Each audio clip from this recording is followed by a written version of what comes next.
Welcome to the Salmon Runs YouTube. Enjoy the video. You will start by preparing your environment and toggling the right tools. Open Roblox Studio, update to the latest build, and enable Output and Developer Console. Once done, enable Log Service and any analytics permissions in game settings so logs flow from server and client. Create a test place or start a local server instance to capture initial entries. You do this now to avoid chasing missing data later. Immediate checking ensures events and errors are recorded from the first test. Now you instrument your scripts to produce meaningful logs. Replace generic prints with structured entries. Use print for info, warn for recoverable issues, and error for fatal failures, and integrate log service.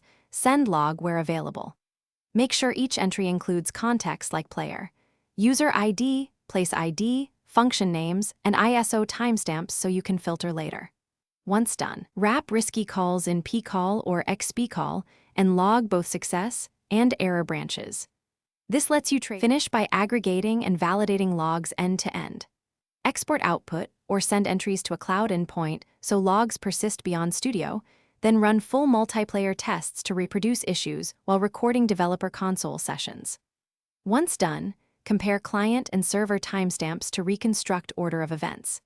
If you see gaps, make sure server has permission to send logs, verify you're not hitting rate limits or log throttling, and check that remote events are firing.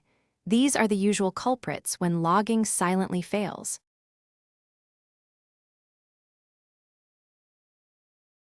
Thanks for watching. Consider subscribing if we helped you.